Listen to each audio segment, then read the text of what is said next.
and welcome to PSG Review, a show focusing on the surface level going-ons as well as the more nuanced subtext of this club we call our club. In red and blue, it's Paris Saint-Germain. The simple goal today is to be concise.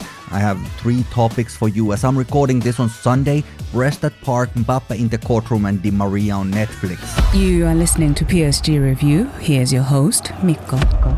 Last night, as I record, the club football made its timely return to Parc Di Maria at the 16th arrondissement of the city of light, love and football, dare I say it, or at least that's how I feel about it. Others may beg to differ, and it was Stade Brestois 29 that was paying us a visit with their last season's standout coach Eric Roy. Brest is a Champions League club now. It wasn't a thing that I was expecting to happen. I'm not sure if it was something that they were expecting, but these are the facts now, and they're on merit. Very fluid team indeed, incredibly well organized collective with intense press and speed and sort of cunning that will keep you on your toes all the times. And I wish them well in Europe. Their challenge, I imagine, is the depth, which, of course, for a club like theirs, is something that they don't quite have. I mean, not to the same extent as some of the other bigger clubs, including us. I mean, I'm not even sure if we have depth enough for a Champions League, especially if more injuries come, but that's a separate matter altogether. PSG had some rotation in this match, perhaps less than I expected, all things considered. You know, the Champions League that is coming and the international break that just was. But like I said, at the end of the last episode, I was then talking about that PSG really needs to involve Milan Skriniar in the active squad now because we simply need the numbers there for rotation, especially since our 2 starting centre-backs, as I assume they are considered as such, Marquinhos and Willian Pacho, have to travel far for their international break, so we can't just throw them in for a full 90 minutes straight from the airport. Skriniar travels a lot less for his international matches. I think he has had a bad rep. I think that it's been a little bit unfair. I think it's very important to give him some positive PR also. He is a very strong defender with a good work ethic. He has leadership qualities and he's used to playing under a lot of pressure. Yes, he was hired before Luis Enrique and he's more suited for another system with a different formation, but he's here now. He's still a great football player and PSG simply can't afford to not utilize him or any other player for that matter. We don't live in a perfect world. Not everyone will be perfect match for what the coach is trying to do. So I was happy to see that Luis Enrique put him in the starting lineup next to Lucas Peraldo, who had traveled to South America but did not play there. Actually, not even for 1 minute. What else? We had another long-distance traveler there in the mix with Lee Kang-in, who was very impressive in this match. That's also something that the coach of Brest, Eric Roy, was saying. Hakimi was there with an armband, and a lot has been said about him in the recent years when he's been in Paris. Sometimes it has felt like his abilities have been a little bit wasted in Paris because there was a time when his strengths weren't really utilized all that well, and if anything, he left his right side on the pitch quite exposed, defensively speaking.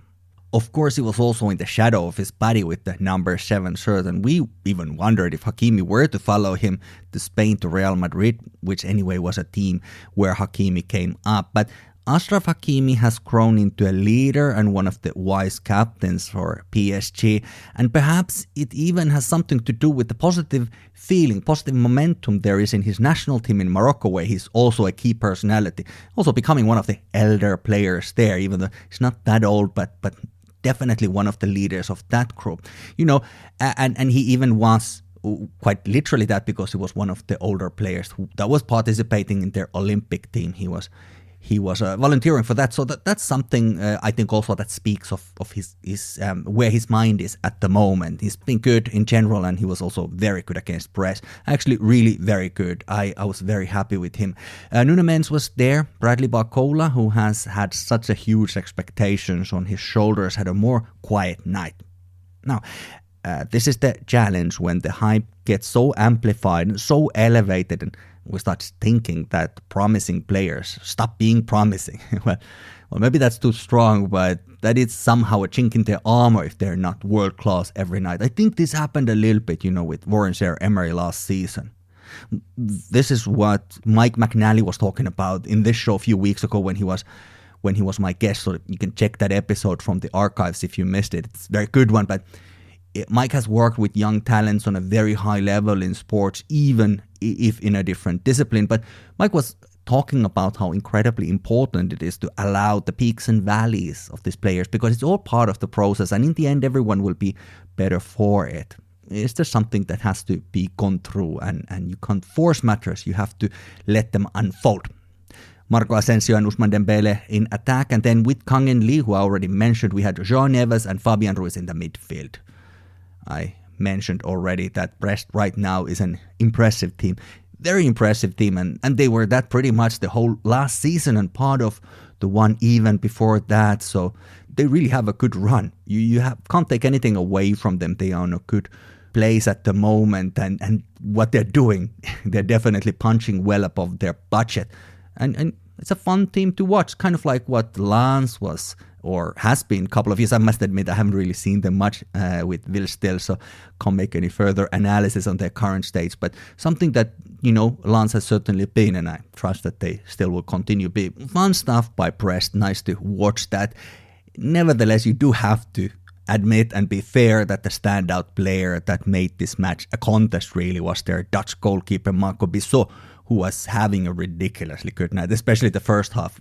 Yeah, phenomenal. He was very good. Brest initially took the lead with a penalty, which was, there's this thing that we joke how trigger happy the referee of the evening, Clement Turpin, is with the penalties, and certainly penalties against us. But yes, it did happen again. Nuno Mendes admittedly gave him an opportunity by sort of touching the shirt of Brest forward Ludovic Ajoguet. He was pulling it sort of intermittently, if you can believe that. But Ajoguet is a big guy, is a very big guy. I struggle to make any case that Mendes would have had anything to do with what can only be described as very dramatic, theatrical even, fall inside the box, and Terpinator didn't hesitate. It was penalty. It was penalty that he gave. Okay, it can be given. Like said Nuno Mendes, who otherwise was so good and even better during the last international break, he made a naive mistake there, that he should not have made. And Brest cashed in that check, which resulted in one of the softer penalties you are going to see in a while. So they took the lead from the spot as our brand new father, Gianluigi Donnarumma, and huge congratulations to him and his wife for the baby Leo. But Donnarumma didn't manage to catch the ball, and somewhat against the play, the visitors were 1 goal up. PSG did answer then with 3 goals, though. First one was great team play, Asensio assist, and then Dembele with a header, finally breaking the spell that Bissot had in front of his goal that he was guarding. It was a great goal by Dembele, and how brilliant news it is that Ousmane Dembele has started scoring goals. I mean, that's really like one of the things that have been missing from his game to a certain extent. So that was really nice thing to see, and things are looking very positive with him. Really wonderful. And then later on, a lot later actually, it was just a perfect shot from Fabian Ruiz, who made it 2-1, and sort of 1 minute later, Randal Kolo Muani, who had come in, was going at Bissot. His shot didn't go in, but in the next wave was Ousmane Dembele, who finished his brace, and that was that.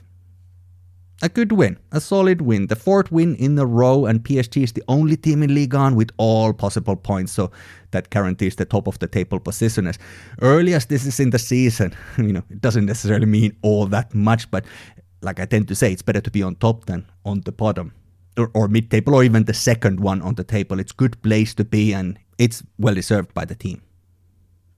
After the match, Brest coach Eric Roy said that he thinks that collectively PSG is stronger now than what it was last season. I think that just in general that is true, not just sort of collectively, but in general. And of course, when you're talking about collective, I mean, it's a good thing to be collectively strong when you're talking about a team sport, but so far we are better in every way, in my opinion. That is my opinion, despite the numbers. The guy who left, and we will talk about him in a little bit, he didn't have that many good months during the whole last season. It was his worst season in our shirt, I would say that, especially last spring. Yeah, we have a very brief overlook of his lasting impact on PSG finances in a moment, but PSG has really impressed me this season. Good collective efforts to win matches. That's what it's all about. There's a certain amount of depth, but I feel our challenge is with these injuries. We have currently pretty much maxed out on the infirmary list, and the season has barely started. I think it's a concern. That is the foremost concern, certainly in my mind, battling it out with the general optimism and more than that, just enjoyment of watching football that is currently happening.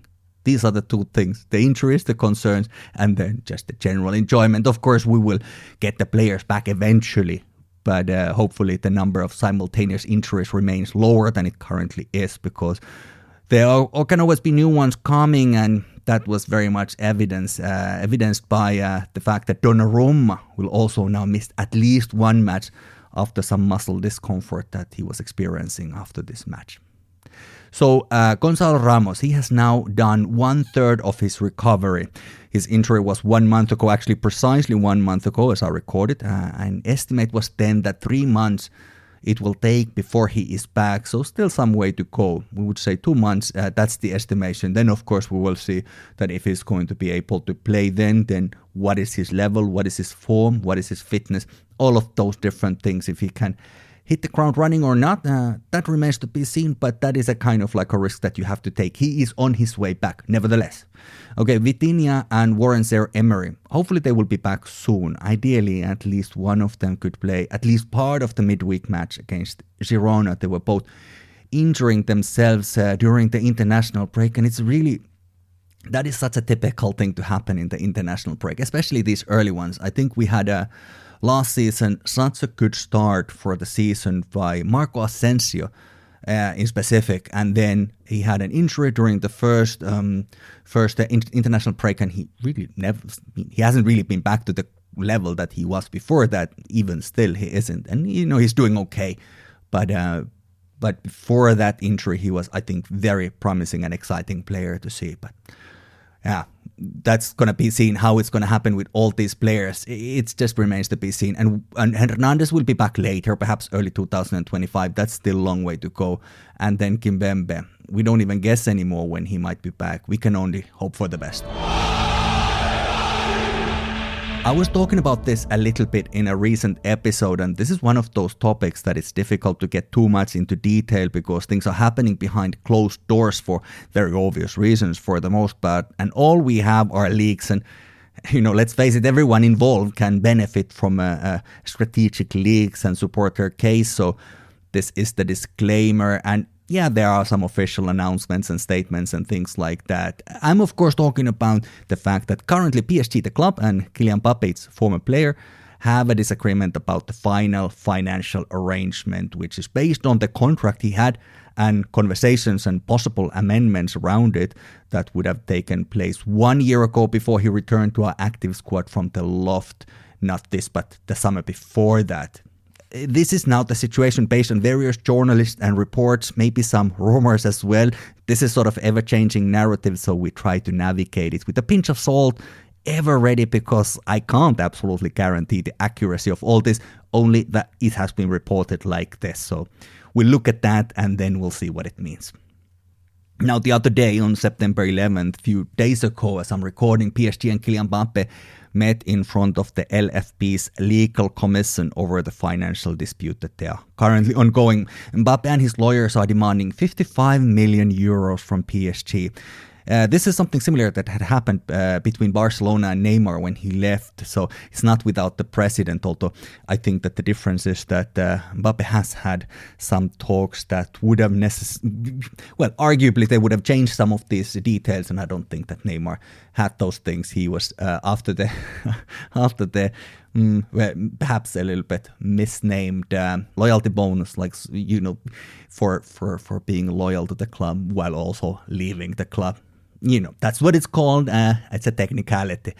There had been a verbal agreement between Nasser Al-Khelaifi and Kylian Mbappé on giving up money around this kind of ballpark number. I guess this 55 million, that was what they had been talking about if he were to leave for free, and that was a key for him to get back in the squad for the last season, as it happened. If you remember, in the beginning of the last season, he didn't start as a PSG player. He was sort of lofted, and then he only joined the active squad a couple of weeks later, maybe after a couple of matches, and then he came into the team. And And things changed. Now Mbappe's lawyer sent an official letter on August 11th of 2023 to PSG's general secretary, and he was stating that his client, Kylian Mbappé, had instructed him to inform the club that he will give up around this 55 million of bonuses in his PSG contract in order to get back into playing and training with the first team, and not to harm the club in case he left for free. So not to harm the club in case he left for free, which is what ended up happening in the end. He left for free. And so far it all sounds good and quite clear actually, but here comes the trouble. This was conditional offer, and there were 3 criteria that had to be met by the club in order for these things to be like a valid contract. Mbappé has to be reinstated back into the first team around August 12, 2023. So that's over a year ago, like 13 months ago, and not to be left out of the first team again in the season, which club fulfilled this. This was something that did happen. He became part of the first team, and he was part of it until the end of the campaign. And this agreement had to be signed by August 14th of the same year, last year. And after this date, if they missed that, it would be null and void. It would not stand. And then they would be together drafting a joint press release saying that there's no more dispute between PSG and Kylian Mbappé, and the step taken by the player Kylian Mbappé, was to resolve the dispute, which the club also fulfilled. So basically, these are all of those things that were happening, except I think the problem was with this signature, but there were some circumstances that were around that also. The issue now is that Mbappé and his entourage believe that this agreement has effectively been nullified because the agreement was not officially signed or sent to the LFP by the requested date, despite Nasser and Kylian having a verbal agreement and the club fulfilling his demands after saying he'll give up the 55 million. So it's a kind of technicality in a way. He kind of got what he wanted, but then there was some some document that was not sent before some date or whatever, which to me, and I'm not a lawyer, I'm not a legal expert, and I also don't know the ins and outs, the nuts and bolts of this case, but it sounds a little bit, maybe not irrelevant, but it kind of seems a little bit beside the point. That I think that those other things seem to me more important, weightier for everything to go well, and this was sort of like just a, practicality that who cares? But apparently people do care, because Mbappé and his clan also say that his playing time got reduced towards the end of the season, which is true, but to me, this is a pretty tone deaf by them, because his level was not very good at the time. It really just wasn't. His mind was a bit all over, it felt so, especially during the springtime. He did have some great moments. I'm not gonna, rewrite the history and say that he didn't, and his numbers for the season were really good also, but there were also some really forgettable matches and egomaniacal behavior, like the thing that happened in Monaco when he started on the captain as a pitch, but then when he was benched, he just sort of disregarded his teammates and went to the stands to watch the match with his momager, if you will. So basically, if I'm understanding correctly, this agreement that he had offered was meant as a deal that in his eyes should literally make him unbenchable. Not, figuratively, but literally, if he was not to play like almost every last minute of every match, that would nullify this contract, which would mean that in his mind, that would be the criteria. That would be one of the criterion for this arrangement. And that would mean that Luis Enrique should not have his own say of how the team will play, but Kylian Mbappé would be above everyone else in the structure, because if that's what you really think, you really don't really care very much about the club or your teammates. It's such a magnificently self-centric behavior that it will put you on the sort of Musk-Trump category of sense of self-importance. And PSG, of course, denies that Mbappé not playing every last moment of every match was punitive, but rather just a very normal thing, a sporting decision, a football decision made by the coach. So now PSG has some proof that Kylian Mbappé had agreed to give up the 55 million in bonuses, and he had indicated that in his own communication in January when he mentioned that there is an agreement between him and the club. You might remember he was talking about this in some press conference or in some interview, and it's based on that. Then basically PSG has not been paying this money because they had this agreement, this new amendment to the contract, but at the same time. This was seen as his public, Kylian Mbappe's public statement and announcement that there is an agreement that has been made that would be evidence that this indeed is something that has happened. And going back to August, what had happened in these negotiations, in these talks between the club, mainly Nasser Al-Khelaifi and Kylian Mbappé, then that led to the fact that Kylian Mbappé returned back to the squad.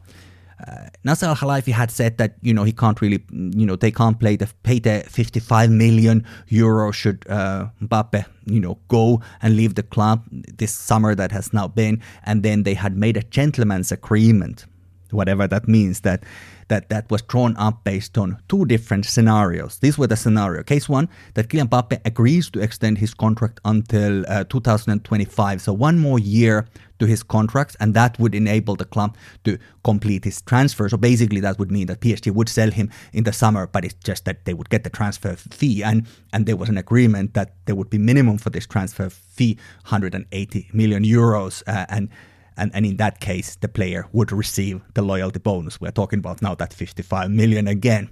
And then the case scenario number two is that Kylian Mbappé decides not to extend his contract until the 2025, so doesn't extend it with 1 year. And then that would mean, of course, that PSG couldn't sell him and get a transfer fee. This is exactly what then happened. And in that case, the player agreed to lower his remuneration conditions for the 2023-2024 season. That would mean that he would not pursue that 55 million, which he is now pursuing. I hope you're still following me. Okay. So in any case, the case is likely to be continued by UEFA and in the courts now because both parties are expecting and preparing for the case to go forward. Luis Enrique and Luis Campos, they were present in these meetings and they could be playing a very decisive role through their testimonies for PSG. They are both on that case. And then now the LFP committee had recommended some mediation between Kylian Mbappé and PSG to resolve this dispute. And PSG had said that this is a very positive thing. They were very pleased with the 2-hour hearing, they said, before the commission. And the club recalled that the player has made clear, repeated public and private commitments that must be respected in the context of 7 fantastic seasons corresponding to an unprecedented investment by the club. In a light of club's oral and documented arguments, the commission insisted on mediation between the parties, which Paris Saint-Germain has been seeking for many months. The commission has now invited the player to consider the mediation process. So PSG wanted the mediation, Kylian Mbappé didn't want to, and Kylian was having none of it. He announced that he has rejected the mediation with PSG that had been proposed by the LFP, and they will go into the courts. Any potential case would take over 2 years, that is the estimation, and he now has to bring his case against PSG over this dispute to an employment tribunal after rejecting this mediation that had been suggested by the LFP's legal commission that had been requested by PSG's directors and PSG's legal team.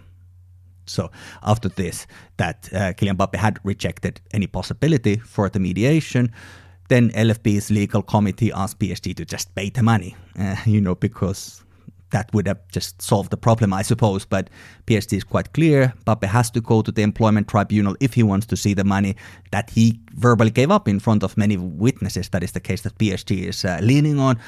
And therefore making it known that they will not pay this 55 million and they're willing to go to the court to see what's going to happen. So no one's going to back down. This is one of those situations, and all will have to collide, and everything is going to be decided by the court of law. The lawyers on both sides are going to be very happy. I wonder how close to the 55 million in the legal cost of it all we are going to end up, but either way, this is what it is.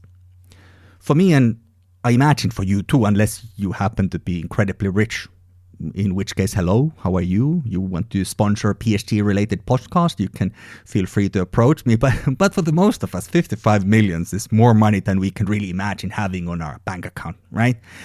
But for Kylian Mbappé, it's an amount he could afford to lose. And he had already promised to let go of it. But now he has changed his mind based on some details. Some details that don't seem very central to the argument, to the actual real-world events that have taken place.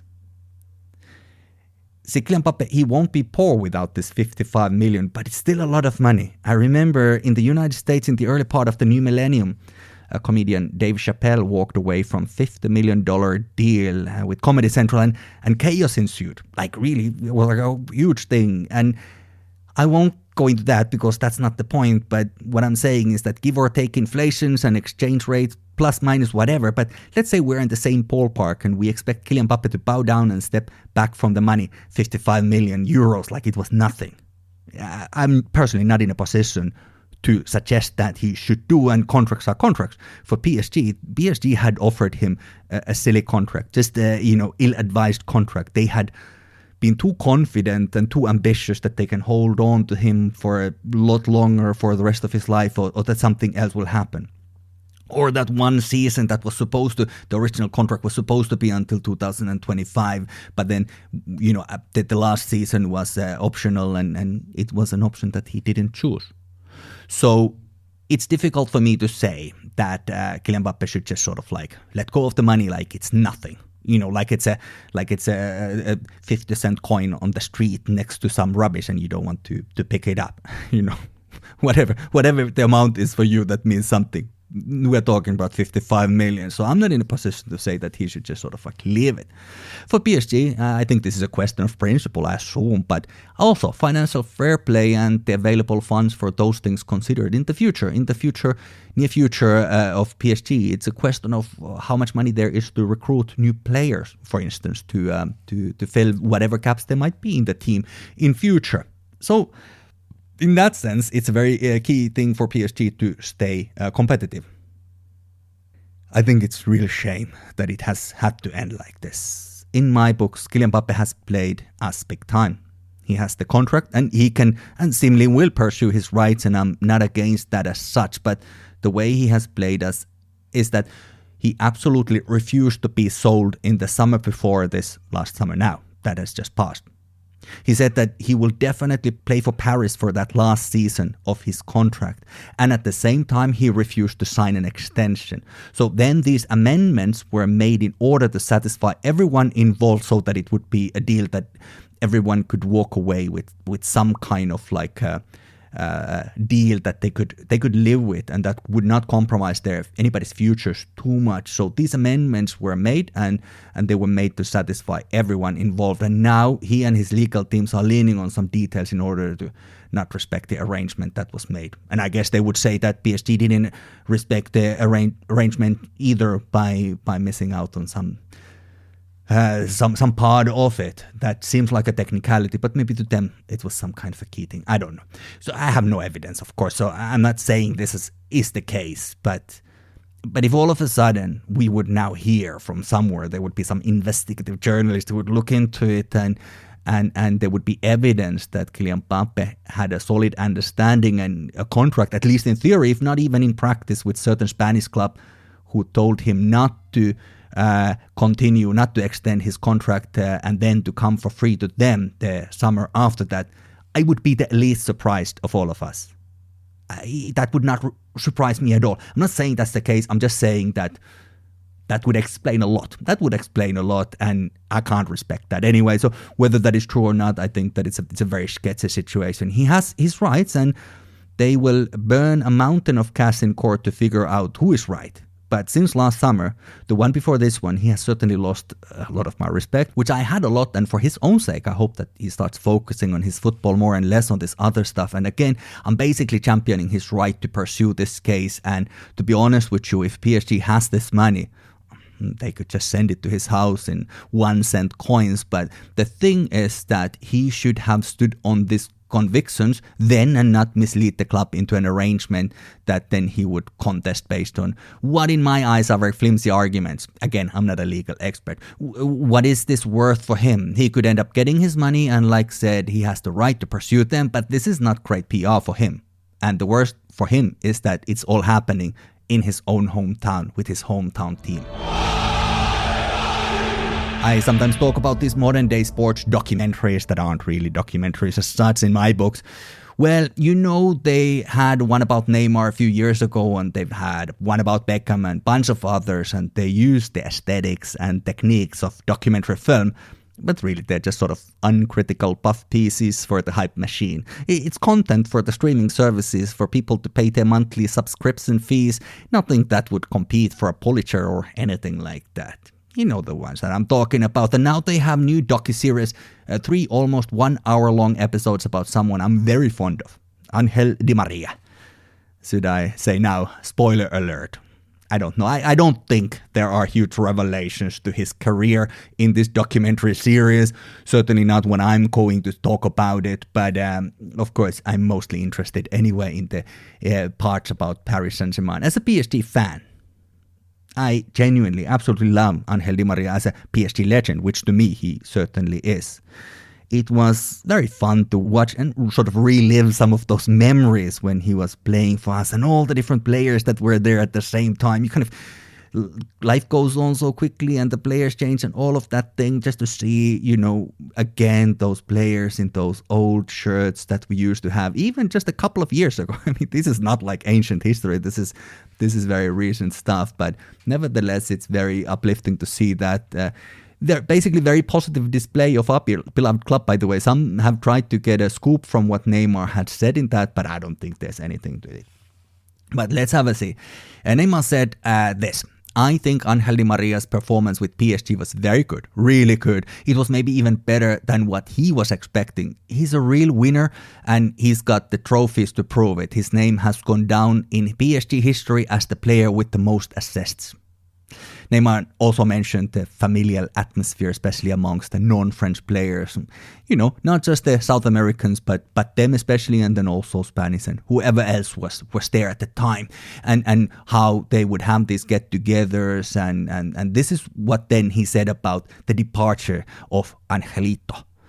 Saying goodbye, as I remember, it was a sad day knowing that he wanted to stay with PSG and the club didn't want to renew his contract. That was a sad day for everyone around him. Football is really crazy because one day the club is depending on you and the next day they get rid of you like you're nothing.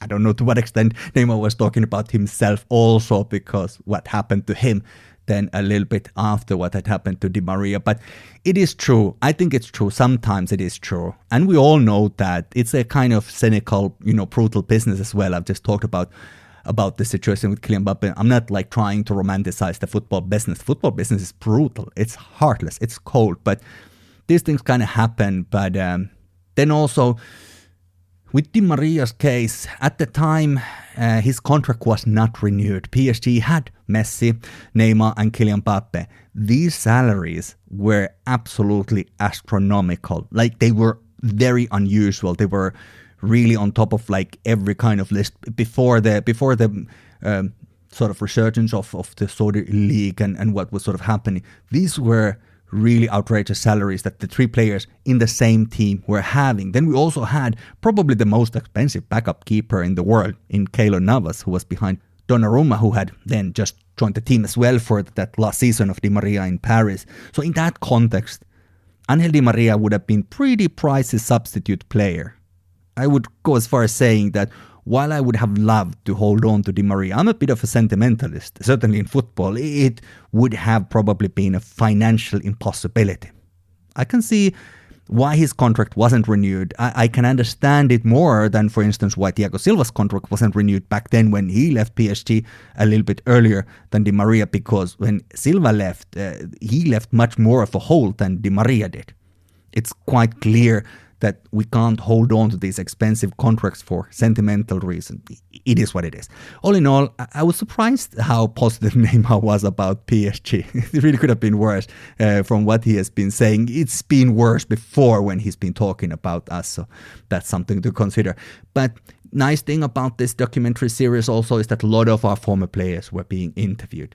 Mainly players who have been playing with him in two or more different teams. So either they are Argentinian national team teammates, or then they had been playing with Benfica or Real Madrid or PSG or Manchester United or whatever. These players were Lavezzi, David Luiz, Messi, Neymar Jr., like mentioned, Lo Celso, Paredes, Ander Herrera and Sergio Ramos. So all of those players had been playing in at least two different teams with Di Maria. So I guess they were in a good, well positioned to then, I suppose, talk about them. It's a really nice story, told exclusively, of course, from one angle.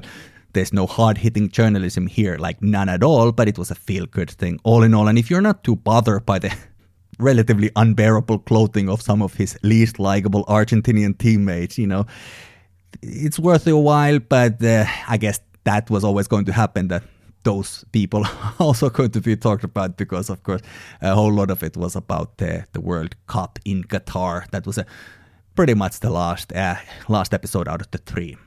What Di Maria said about us, this is it. He was saying such that Paris was completely different. From day one, I felt totally different. This was in relation to Manchester, where he was coming from at the time and where he didn't enjoy being at all. The lifestyle, the people, the city, it was incredible. I feel nothing but gratitude towards France, Paris and PSG. I won 18 trophies in all with PSG. There are almost no words to describe what we achieved there at PSG, and yet we always missed out on the Champions League. We were close so many times when we even made it to the final, but we lost that game, so I guess it just wasn't meant to be. It was quite emotional about his farewell tour at Parc des Princes. This film, by the way, let me just say this film has so much crying. Like so much crying. However much crying you think there was by people who were being interviewed, double that, at least, maybe triple that. It's bound to be more than what you expect. I have never seen this much crying, and really underlined the cultural difference between me and, say, I don't know, Argentinian culture. It's not a good or bad, it's just very different, It's neither here nor there, but it was, for me, I really know, it's like, oh my goodness, we're crying again. But this is what he said about the goodbyes. No one had ever stopped a game for the rest of the team to celebrate with a player before. The fact that it happened to me shows the respect and love that my teammates felt towards me, as they appreciated my commitment and qualities as a teammate. The PSG Ultras showed me their love. So far, I'm the only PSG player to get a farewell like that. And I think the reason they did it was because I remained consistent throughout the 7 years. You could say PSG fans are some of the hardest fans to win over, but I managed to do it. I'm nothing but grateful for all the love they showed me. Well, fair play. Although I don't really know if PSG Ultras are that difficult to win over if you care about the club and saw it on the pitch. They will love you the same with the rest of us fans, even if we're not Ultras necessarily. It's just something that didn't happen to his buddy, who basically used us for his World Cup dream. So that doesn't necessarily mean that it's difficult for other players to gain that appreciation. There are a lot of players who are well loved and appreciated by Parc des Princes. There's a lot of players who could walk now to to do the opening kick of a match, and they would get a lot of love from the whole stadium. There's no doubt about that. And Angel Di Maria is one of them. Definitely, he is one of the foremost of them. But just because it didn't happen to Messi, it feels like when you have these larger-than-life characters in football, you have to kind of like tell every story in relation to them.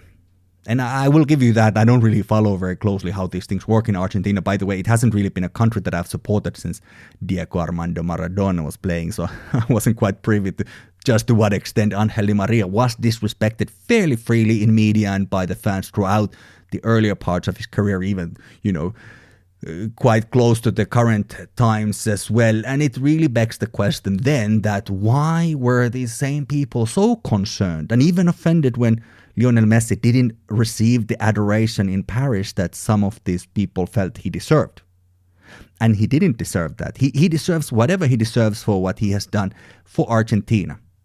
He deserves whatever he has done for Barcelona, a lot of love, and for football in general. What he has done for football in general, he deserves to be acknowledged as one of the greats. But his time in Paris was a misstep for all of us, him included. He didn't care. He was hired for wrong reasons by the club. And even though, Of course, it was him who had found himself also in a corner because Barcelona had screwed their finances to such point that there was no chance for him to stay there, and there was no queue of clubs who could pay him and give him the position in the squad that it was needed. It's a very specific case. Very expensive player, a lot of money, and need to have a key position in the squad.